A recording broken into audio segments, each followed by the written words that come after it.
지금 전 세계가 발칵 뒤집혔습니다. 감히 캐나다의 북극 주권을 흔들려 했던 러시아와 중국이 지금 외교 멘붕에 빠졌기 때문입니다.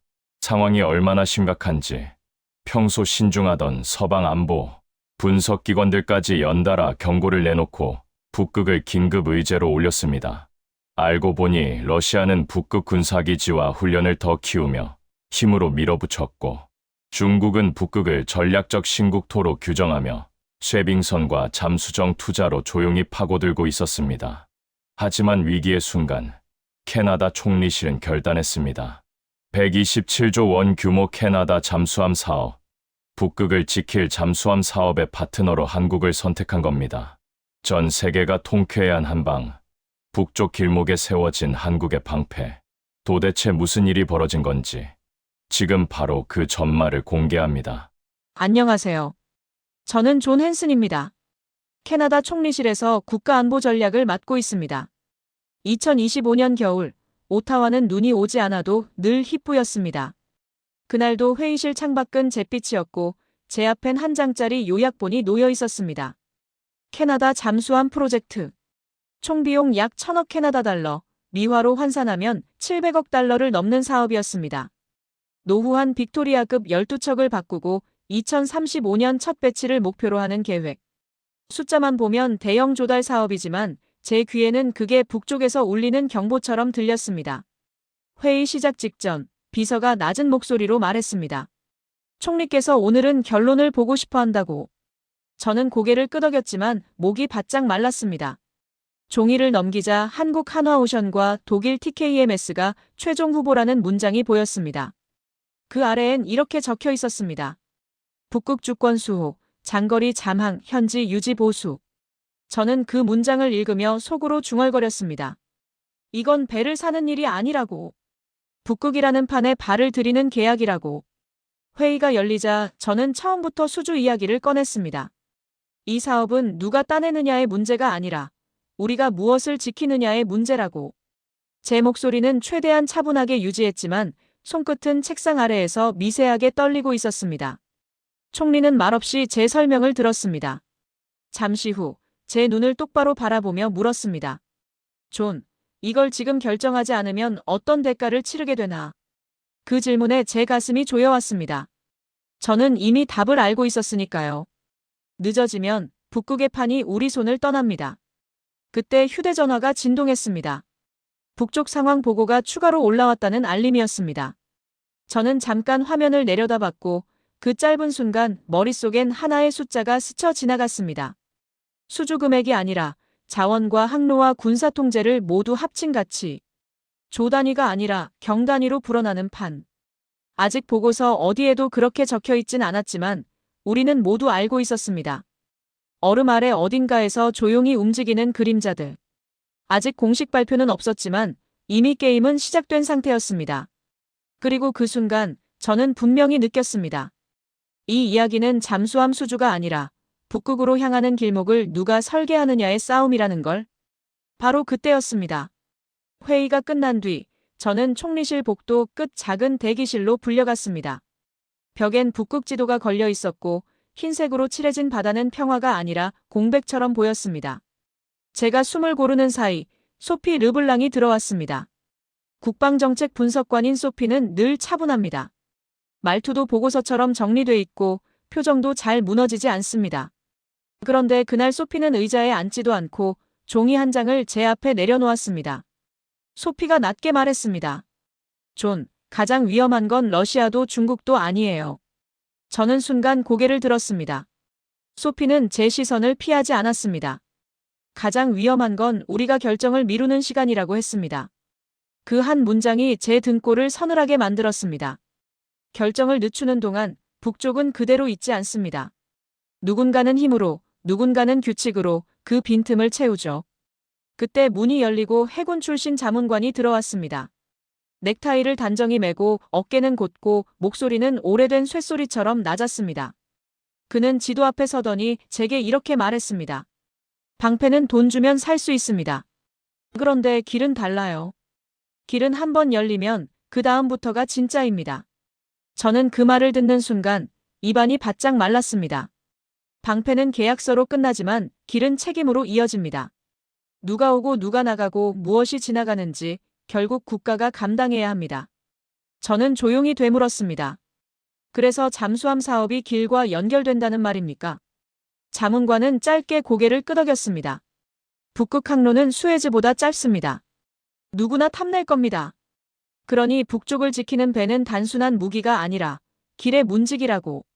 그 말이 너무 선명해서 오히려 무서웠습니다. 제 머릿속에서 수주라는 단어가 지워지고 문지기라는 단어가 남았습니다. 소피가 다시 종이를 밀었습니다. 러시아가 북극 군사기지를 강화하고 훈련을 늘리고 있다는 내용이었습니다. 중국은 쇠빙선과 잠수정 투자를 확대하며 북극을 전략적 신국토로 규정했다고 적혀 있었습니다. 저는 문장 하나하나를 읽으며 속에서 무언가가 천천히 끓어오르는 걸 느꼈습니다. 두려움이 아니라 늦으면 끝이라는 조급함이었습니다.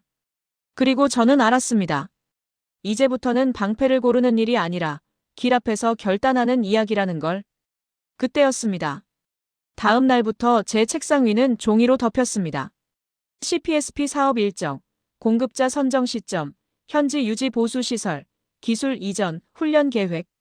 숫자와 표가 빽빽했지만 저는 그 안에서 사람들의 숨소리를 들었습니다. 정치권은 예산을 걱정했고 관료 조직은 절차를 걱정했습니다. 아무도 틀린 말은 하지 않았습니다. 하지만 그 말들이 모여 만들어내는 건 지연이었고 지연은 북극에서 가장 비싼 대가가 됩니다. 저는 한국 후보 자료를 다시 펼쳤습니다.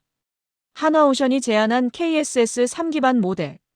장거리 작전, 북극 운용을 고려한 조건, 그리고 무엇보다 현지 유지 보수를 전제로 한 구조. 솔직히 말해 처음엔 반신반의했습니다. 한국은 가격 경쟁력이 있다는 인식이 강했으니까요. 그런데 읽으면 읽을수록 이상하게도 이 제안서는 북쪽의 공기 냄새를 알고 있는 사람처럼 쓰여 있었습니다. 마치 누군가 오래전부터 이 길을 생각해온 것처럼. 그날 오후 소피가 제 방으로 들어와 보고서를 놓고 말했습니다. 러시아 북방함대가 북극 항로와 자원 보호를 우선한다는 분석입니다. 저는 고개를 끄덕였지만 그 말은 제게 새롭지 않았습니다. 새로웠던 건 러시아가 단지 존재하는 게 아니라 더 깊게 자리 잡고 있다는 사실이었습니다. 군사기지 재가동, 방공체계 강화, 반복되는 훈련. 지도 위의 점들이 늘어나는 걸 볼 때마다 저는 마음속에서 무언가가 조금씩 무너지는 느낌을 받았습니다. 우리가 늦는 만큼 저 점들은 앞으로 더 늘어날 겁니다. 중국 관련 자료는 더 묘했습니다. 겉으로는 연구, 협력, 투자.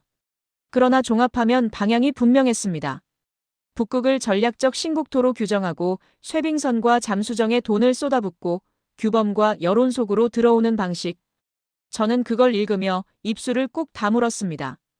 힘으로 문을 두드리는 러시아와 달리 중국은 문을 자기 방식으로 바꾸려 듭니다. 그리고 그런 변화는 어느 날 갑자기 기정사실이 되죠. 저녁 무렵 총리 비서실에서 연락이 왔습니다. 다음 주에 공급자 후보들과 고위 면담을 잡겠다고. 저는 전화를 끊고 한동안 가만히 앉아 있었습니다. 가슴속엔 이상한 감정이 섞여 있었습니다. 불안과 분노, 그리고 어쩌면 기대. 누가 우리의 방패가 될지 결정하는 일이 아니라 누가 이 길을 함께 지킬지 고르는 일이 시작된다는 예감 때문이었습니다. 그리고 제 머릿속엔 한 장면이 떠올랐습니다. 서울에서 시작될 첫 만남. 바로 그 순간을 향해. 서울에 도착한 날 공항의 공기는 오타와와 달랐습니다. 사람들의 걸음이 빠르고 말소리는 짧고 단단했습니다. 저는 창밖을 보며 스스로에게 되뇌었습니다. 감정에 휩쓸리지 말자. 우리는 구매자다. 우리는 조건을 요구할 권리가 있다. 그렇게 마음을 다잡았지만 호텔 회의실 문을 열자 묘하게 긴장감이 올라왔습니다. 상대는 이재훈이라는 이름의 한국 측 인물이었습니다. 청와대 안보외교 라인에서 조율을 맡고 있다고 소개받았습니다. 저는 처음부터 그 점이 눈에 들어왔습니다. 방산회사 직원이 아니라 국가 라인의 사람. 제 속에서 작은 경계심이 올라왔습니다. 거래가 아니라 더 큰 틀의 이야기로 끌고 가려는 거 아닌가. 저는 목을 가다듬고 자료를 펼쳤습니다. 저는 일부러 차갑게 말했습니다. 우리는 북극을 지켜야 합니다. 그래서 최고의 방패가 필요하죠. 성능은 물론이고 장거리 자망과 현지 유지 보수, 기술 이전까지 모든 조건을 봅니다. 말끝을 단단히 눌러붙였고 표정도 굳혔습니다. 이재훈은 고개를 끄덕이기만 했습니다. 그러더니 제게 묻더군요. 존, 북극에서 가장 두려운 게 뭡니까? 잠깐 질문이 거꾸로였습니다. 제가 묻고 그가 답해야 하는 자리인데 그는 제 머릿속을 먼저 건드렸습니다. 저는 순간 당황했습니다. 그러나 바로 답했습니다. 러시아와 중국입니다. 그들은 북쪽에서 판을 흔들고 있습니다. 이재훈은 조용히 제 말을 들었습니다. 그리고 예상과 다른 말을 했습니다. 러시아와 중국의 이름을 반복하지 않았습니다. 대신 길이라는 단어를 꺼냈습니다. 북극 항로는 길입니다. 길은 열리면 지키는 일이 시작됩니다. 그 말이 제 가슴을 다시 한번 눌렀습니다. 이재훈이 그 문장과 같은 결을 갖고 있었기 때문입니다. 저는 날카롭게 물었습니다. 당신들은 지금 잠수함을 팔러 온 겁니까? 아니면 길을 말하러 온 겁니까? 이재훈은 잠깐 숨을 고르더니 낮게 답했습니다. 우리는 방패를 만들지만 방패는 목적이 아닙니다. 목적은 북쪽에서 오래 버티는 구조입니다. 그 순간 저는 제 손바닥이 뜨거워지는 걸 느꼈습니다. 단순한 제품 설명이 아니었습니다. 이 사람은 북극을 알고 있었습니다. 아니, 북극을 준비한 사람처럼 보였습니다. 그리고 저는 알았습니다. 오늘의 만남은 가격 협상이 아니라 판의 방향을 바꾸는 촉발점이 될 거라는 걸. 하지만 회의가 끝난 뒤 저는 호텔방에 혼자 앉아 창밖을 오래 봤습니다. 서울의 밤은 밝았고 그 밝음이 오히려 제 머릿속을 더 복잡하게 만들었습니다. 저는 스스로에게 물었습니다. 한국이 정말 유력한가? 아니면 저들이 너무 큰 그림을 말하는 건가? 우리가 원하는 건 배다. 책임을 덜어내는 방패다. 그런데 이재훈은 자꾸 책임을 더 크게 만들었습니다. 길, 구조, 오래 버티는 체계. 듣기엔 멋있지만 국가 예산과 정치 현실 속에서 그 말은 위험할 정도로 무거웠습니다. 소피에게 전화가 왔습니다. 소피는 다짜고짜 물었습니다. 존, 분위기 어땠어? 저는 한숨을 삼키며 답했습니다. 이상하게도 그들은 덜 말했어. 과장도 없고 약속도 함부로 안 해. 소피는 잠깐 침묵하더니 말했습니다. 그런 사람이 더 무서워. 저는 그 말에 웃음이 나올 뻔했지만 웃음이 나오지 않았습니다. 무서운 건 맞았으니까요. 무서울 정도로 준비된 사람처럼 보였으니까요. 그러나 또 다른 목소리가 제 안에서 고개를 들었습니다. 우리가 한국을 선택하면 내부 반발이 거셀 겁니다. 독일 쪽은 오래된 신뢰를 말할 것이고 정치권은 안전한 선택을 요구할 겁니다. 저는 그 장면들이 눈앞에 그려졌습니다. 국회 질해, 언론의 공격, 예산 삭감 압박. 제 이름이 기사 제목에 오르내리는 상상만으로도 심장이 불편하게 뛰었습니다. 저는 본능적으로 안전한 길을 고르고 싶었습니다. 하지만 북극은 안전한 길을 고른 사람을 가만두지 않습니다. 그날 밤 늦게 한국 측에서 추가 자료가 도착했습니다. 현지 유지 보수와 기술 이전을 어떻게 단계적으로 묶을지에 대한 내용이었습니다. 저는 그 문서를 읽으며 저도 모르게 속도가 느려졌습니다. 문장들이 이상하게 현실적이었습니다. 화려한 수사가 아니라 해야 할 일을 차근차근 적어놓은 느낌. 그게 더 강했습니다. 저는 다시 스스로에게 물었습니다. 이건 방패를 사는 게 아니라 함께 길을 지키자는 제안 아닌가? 잠깐 휴대전화가 또 울렸습니다. 오타와에서 온 메시지였습니다. 러시아 관련 추가 동향 보고가 올라왔다는 알림. 저는 화면을 보는 순간 심장이 한번 내려앉았습니다. 북쪽은 기다려주지 않습니다. 제가 흔들리는 동안에도 누군가는 더 깊게 들어오고 있습니다. 저는 문서를 다시 펼쳐들었습니다. 그리고 머릿속에서 두 문장이 부딪혔습니다. 안전한 선택을 할 것인가, 필요한 선택을 할 것인가. 그때였습니다. 오타와로 돌아온 뒤 저는 곧바로 총리실 지하 상황실로 내려갔습니다. 회의실 공기는 늘 차가웠지만 그날은 유난히 숨이 막혔습니다. 각 부처에서 올라온 의견들이 테이블 위에 겹겹이 쌓여 있었고 어느 하나 가볍지 않았습니다. 국방은 성능과 운용을, 재무는 비용과 위험을, 외교는 동맹의 시선을 이야기했습니다. 모두 맞는 말이었습니다. 그래서 더 어려웠습니다. 저는 그 모든 시선을 느끼며 천천히 입을 열었습니다. 이제는 단순 비교의 단계가 아니라고, 선택의 문제라고 말이죠. 총리는 제 말을 가만히 들었습니다. 눈빛은 날카로웠고 고개를 끄덕이지도 않았습니다. 잠시 침묵이 흐른 뒤 그는 물었습니다. 존, 당신은 어느 쪽이 북극에 오래 남을 수 있다고 보나? 그 질문은 제게 마지막 문턱처럼 느껴졌습니다. 저는 숨을 고르고 답했습니다. 오래 남는다는 건 배의 문제가 아니라 구조의 문제라고. 그 말을 하는 순간 저는 이미 한 발을 내디뎠다는 걸 알았습니다. 더 이상 안전한 중립에 머물 수 없었습니다. 회의가 끝나고 저는 혼자 남아 지도를 바라봤습니다. 북극 항로가 붉은 선으로 표시돼 있었고 그 끝에는 아시아와 유럽이 이어져 있었습니다. 길은 이미 열리고 있었습니다. 문제는 누가 그 문 앞에 서느냐였죠. 저는 마음속에서 결정을 굳혔습니다. 한국과의 대화를 더 깊게 가져가겠다고. 이건 시험이 아니라 동행을 가늠하는 단계였습니다. 그 순간부터 이야기는 두 번째 막으로 넘어갔습니다. 한국과의 공식 협상 외에도 제게는 또 다른 대화가 시작됐습니다. 소피와의 대화였습니다. 늦은 밤 사무실에 남아있던 소피는 커피를 들고 제 방으로 들어왔습니다. 그녀는 의자에 앉으며 말했습니다. 존, 당신 얼굴이 달라졌어. 저는 웃으려 했지만 웃음이 나오지 않았습니다. 대신 솔직하게 말했습니다. 이 선택이 맞는지 모르겠다고. 너무 많은 걸 걸고 있는 것 같다고. 소피는 잠시 제 말을 듣더니 조용히 고개를 저었습니다. 맞는 선택이라는 건 나중에야 알 수 있어. 하지만 틀린 선택은 보통 지금 느껴져. 그 말이 제 가슴에 오래 남았습니다. 소피는 제가 느끼는 불안이 단순한 두려움이 아니라 책임의 무게라는 걸 알고 있었습니다. 그래서 그녀는 저를 설득하지 않았습니다. 대신 제 옆에 앉아 같은 지도를 바라봤습니다. 그날 밤 우리는 북극을 방패와 길이라는 말로 다시 나눠봤습니다. 소피는 말했습니다. 방패는 혼자 들 수 있지만 길은 혼자 지킬 수 없다고. 저는 그 말에 고개를 끄덕였습니다. 한국과의 협상이 단순한 거래가 아니라 관계가 되는 순간을 우리는 동시에 느끼고 있었습니다. 이 대화는 제게 작은 위로이자 다음 선택을 향한 숨고르기였습니다. 다음 몇 달은 숨가쁘게 흘러갔습니다.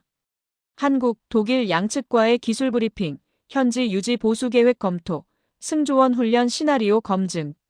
겉으로 보면 숫자와 도표의 연속이었지만 저는 그 안에서 미묘한 차이를 느꼈습니다. 독일 측은 검증된 시스템을 강조했습니다. 안정과 전통, 이미 증명된 길. 반면 한국은 질문을 던졌습니다. 북극에서 무엇이 가장 불편할지, 어느 순간 가장 고립될지, 그때 무엇이 필요할지. 저는 그 질문들이 마음에 걸렸습니다. 제품 설명이 아니라 상황을 묻고 있었기 때문입니다. 한 번은 한국 측 엔지니어와 화상회의를 하며 북극 기온 변화를 가정한 운용 시나리오를 들었습니다. 설명은 담담했지만 전제는 분명했습니다. 혼자서 버텨야 하는 시간. 구조가 늦어질 때를 상정한 설계. 저는 그걸 들으며 북쪽의 어둠을 상상했습니다. 그리고 그 어둠 속에서 이런 배가 필요하다는 생각이 점점 강해졌습니다. 이 시기는 겉으로 보면 순조로웠습니다. 언론에는 큰 갈등도 돌발 변수도 없었습니다. 하지만 제 안에서는 작은 즐거움 같은 게 생겼습니다. 퍼즐이 맞춰지는 느낌이었죠. 북극이라는 공간, 방패라는 도구, 그리고 길이라는 개념이 하나의 그림으로 이어지고 있었습니다.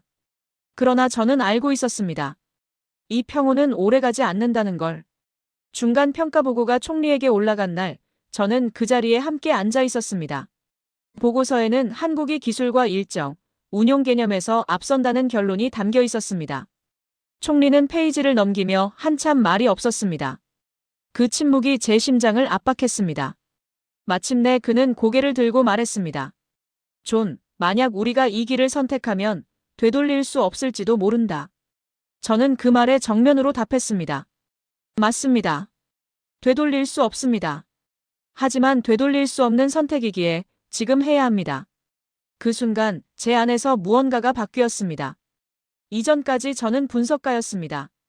위험을 줄이고 책임을 분산하려는 사람이었죠. 하지만 그날 저는 책임을 끌어안는 쪽으로 마음이 이동했습니다. 방패를 사는 관리자가 아니라 길을 지키는 사람으로 말입니다. 총리는 제 눈을 잠시 바라보다가 짧게 고개를 끄덕였습니다. 그 작은 움직임이 제겐 큰 전환처럼 느껴졌습니다. 회의가 끝난 뒤 저는 혼자 엘리베이터를 타고 내려오며 깊은 숨을 내쉬었습니다. 절반은 넘었다는 안도감과 이제부터가 진짜라는 두려움이 동시에 밀려왔습니다. 문이 열리고 차가운 공기가 얼굴을 스쳤습니다. 판은 이미 한 번 뒤집혔습니다. 그리고 상대도 그걸 느낄 겁니다. 그 예감은 틀리지 않았습니다. 며칠 지나지 않아 외부 압박이 시작됐습니다. 언론에는 독일 쪽의 안정성과 전통을 강조하는 기사들이 늘었고 정치권 일부에서는 모험을 경계하는 목소리가 나왔습니다. 동시에 북쪽에서는 러시아의 군사훈련 소식이 다시 올라왔고 중국의 북극 관련 투자 발표도 이어졌습니다. 마치 우리가 한 발 나아가자 주변이 동시에 조여오는 느낌이었습니다. 총리실 내부에서도 균열이 보였습니다. 일부 참모들은 말했습니다. 지금은 위험을 줄여야 할 때라고. 저는 그 말이 이해됐습니다. 그러나 이해와 동의는 달랐습니다. 저는 밤늦게까지 남아보고서를 다시 읽고 지도 위의 선들을 다시 그었습니다.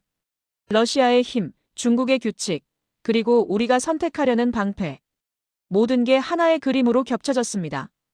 그때 한국 측에서 짧은 메시지가 왔습니다. 추가 조건이나 압박은 없었습니다. 대신 한 문장이 적혀 있었습니다. 북극은 기다려주지 않습니다. 그 문장을 읽는 순간 저는 웃지도 한숨을 쉬지도 못했습니다. 적들은 다가오고 있었고 판은 점점 좁아지고 있었습니다. 이제 남은 건 마지막 선택뿐이었습니다. 결정이 임박했다는 신호는 늘 조용히 옵니다. 그날 아침 저는 총리실로 향하는 차 안에서 라디오를 끄고 창밖만 바라보고 있었습니다. 눈 덮인 거리 위로 출근하는 사람들의 발걸음이 보였고 그 평범한 장면이 이상하게도 멀게 느껴졌습니다. 총리실에 도착하자마자 분위기가 심상치 않다는 걸 알 수 있었습니다. 복도에서 마주친 참모들의 표정이 굳어 있었고 인사는 짧았습니다. 회의실 문이 닫히자 총리는 바로 본론으로 들어갔습니다. 독일 측에서 마지막 수정 제안을 보냈다는 보고였습니다. 일정 단축, 일부 비용 조정, 정치적으로 부담이 덜한 구조. 듣기만 해도 솔깃한 조건이었습니다. 그 순간 제 심장이 한 박자 늦게 뛰는 게 느껴졌습니다. 머릿속에서는 계산기가 돌아가고 있었고 몸은 본능적으로 안전한 선택 쪽으로 기울고 있었습니다. 그리고 이어진 보고. 러시아의 북극 훈련 규모가 더 커졌다는 소식, 중국이 새로운 쇠빙선 투입 계획을 발표했다는 자료. 저는 그 문장들을 들으며 갑자기 숨이 막히는 느낌을 받았습니다. 우리가 선택을 미루는 동안 바깥은 더 빠르게 움직이고 있었습니다. 방패를 고르느라 길을 잃고 있다는 생각이 들었습니다. 총리는 제게 물었습니다. 존, 지금 이 상황에서도 같은 판단인가? 저는 입을 열려다가 말이 쉽게 나오지 않았습니다. 제 안에서 의심이 고개를 들었기 때문입니다. 혹시 내가 너무 멀리 가고 있는 건 아닐까? 혹시 이건 내 신념이 아니라 내 자존심은 아닐까? 회의실 공기가 무겁게 가라앉았고 저는 그 침묵 속에서 처음으로 패배감을 느꼈습니다. 모든 게 무너질 수도 있겠다는 생각이 들었던 순간이었습니다. 그날 밤 저는 사무실에 혼자 남아 불을 끄지 못했습니다. 창밖은 완전히 어두웠고 북극 지도만 희미하게 빛나고 있었습니다. 저는 의자에 앉아 두 손을 모으고 한동안 아무 생각도 하지 않았습니다. 머릿속이 아니라 가슴이 너무 시끄러웠기 때문입니다. 선택을 해야 하는 자리에 오래 앉아 있으면 결국 자기 자신과 마주하게 됩니다. 저는 스스로에게 물었습니다. 왜 이렇게까지 이 선택에 집착하는가? 답은 의외로 단순했습니다. 저는 북극을 숫자로 보지 않았기 때문입니다. 보고서 속자원이 아니라 앞으로 우리 아이들이 물려받을 공간으로 봤습니다. 그 공간을 지키는 방식이 단순히 배를 사는 일이라면 제 역할은 여기까지였을 겁니다. 하지만 길을 어떻게 열고 누구와 함께할지의 문제라면 이야기는 달라집니다. 책상 서랍을 열자 오래된 메모 하나가 나왔습니다. 몇 년 전 해군 자문관이 남기고 간 문장이었습니다. 길은 가장 늦게 도착한 사람이 지는 싸움이다. 저는 그 문장을 소리내어 읽었습니다. 그 순간 가슴속에서 무언가가 정리되는 느낌이 들었습니다. 두려움은 사라지지 않았지만 방향은 분명해졌습니다. 저는 자리에서 일어나 창가로 다가갔습니다. 어둠 속에서 북쪽을 상상했습니다. 얼음 아래를 천천히 움직이는 잠수함, 그 위를 지나는 항로, 그리고 그 길을 지키는 책임. 혼자서는 버틸 수 없는 그림이었습니다. 그때 저는 깨달았습니다. 내가 지키려는 건 선택이 아니라 원칙이라는 걸. 그리고 그 원칙을 버리면 이 자리에 있을 이유도 없다는 걸. 다음 날 아침, 저는 총리실로 들어가자마자 결심을 말했습니다. 더 미루지 말아야 한다고. 방패의 성능만 비교하는 단계는 끝났고 이제는 북극을 어떤 구조로 지킬지 선택해야 한다고요. 총리는 제 말을 가만히 들었습니다.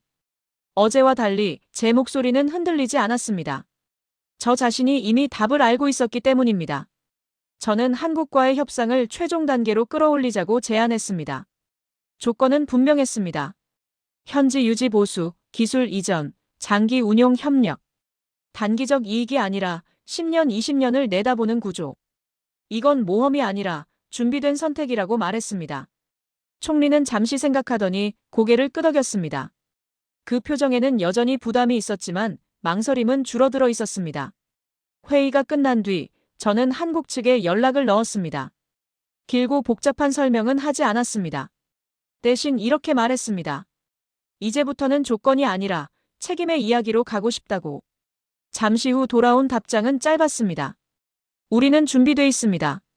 그 문장을 읽는 순간 저는 깊게 숨을 들이마셨습니다. 세 번째 막은 그렇게 시작됐습니다. 최종 결정이 발표되는 날, 저는 회의실 맨 끝자리에 앉아 있었습니다. 총리는 침착한 목소리로 결론을 읽어내려갔습니다. 캐나다 순찰 잠수함 프로젝트의 우선 협상 대상자로 한국의 KSS-3 기반 모델을 선택한다는 내용이었습니다. 순간 회의실 공기가 바뀌는 게 느껴졌습니다. 누군가는 안도의 숨을 쉬었고 누군가는 고개를 숙였습니다. 발표 직후 질문이 쏟아졌습니다. 왜 한국인가? 왜 지금인가? 왜 이 선택인가? 저는 그 질문들을 하나하나 받아냈습니다. 성능과 일정, 비용만으로는 설명이 끝나지 않았습니다. 그래서 저는 이렇게 말했습니다. 우리는 배를 산 게 아니라 북극을 지킬 구조를 선택했다고. 방패는 시작일 뿐이고 길은 지금부터 함께 관리해야 한다고요. 며칠 뒤 언론의 반응은 엇갈렸습니다. 하지만 북쪽에서는 분명한 신호가 나타났습니다. 러시아의 훈련 강도는 조정됐고 중국의 투자 발표는 한 발 늦춰졌습니다. 그 변화가 전부 우리 덕분이라고 말할 수는 없습니다. 그러나 판 위에 새로운 변수가 올라간 건 분명했습니다. 그 변수의 이름이 캐나다와 한국의 협력이었다는 점에서 저는 조용히 고개를 끄덕였습니다. 몇 주 후, 저는 다시 북극 지도를 바라보고 있었습니다. 이번에는 느낌이 달랐습니다. 흰색은 공백이 아니라 책임처럼 보였습니다. 길은 여전히 위험했고 방패는 완벽하지 않았습니다. 하지만 우리는 혼자가 아니었습니다. 누군가와 함께 그 길을 지키겠다는 선택을 했다는 사실이 제 어깨를 조금 가볍게 만들었습니다. 창밖으로 해가 비치기 시작했고 회의실 안도 밝아졌습니다. 저는 커피를 한 모금 마시며 생각했습니다. 이 이야기는 수주 성공으로 기억될 수도 있습니다. 하지만 제게는 그보다 더 큰 의미였습니다. 캐나다가 북쪽을 대하는 태도가 바뀌는 순간이었으니까요. 방패를 샀다고 믿었던 하루가 길을 선택한 날로 바뀐 이야기. 그때 제 휴대전화가 울렸습니다. 한국 측에서 온 간단한 메시지였습니다. 북쪽에서 뵙겠습니다. 저는 그 문장을 읽으며 천천히 미소를 지었습니다. 그리고 마음속으로 되뇌었습니다. 북극은 아직 열려 있고 우리는 이제 그 길 앞에 서 있다고. 그리고 이야기는 거기서부터 다시 시작되고 있었습니다.